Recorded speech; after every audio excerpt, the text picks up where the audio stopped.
বলছে একটু রোগা হয়, একটু রোগা হও, দিনে দিনে ফুলে যাচ্ছে।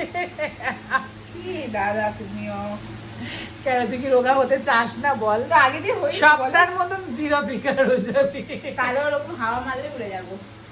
স্বপ্নার মতন জিরো ফিগার হয়ে যাবি, তাহলেই হয়ে যাবে ব্যাস। হাওয়া মারলে উড়ে স্বপ্ন যাবো। আবার দুদিন পরে আসবে, স্বপ্নার কাছ থেকে ডায়েট চাট নিয়ে নিবি। না মধু ক্যামেরার ওপর আছে, মধুর কাছ থেকে ডায়েট চাট নিবি বল। তোমার কাছেই নেবো, তুমি বলো। কার কাছ দিয়ে? তোমার কাছ থেকে। আমি তো কোনো ডায়েটই করি না।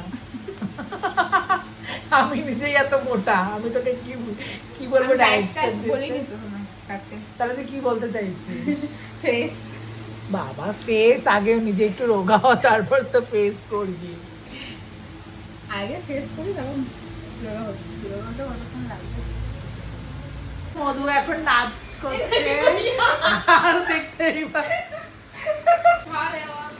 কিসে ঢং ওঠাচ্ছে। আমি যথেষ্ট উল্টো পাল্টা কথা।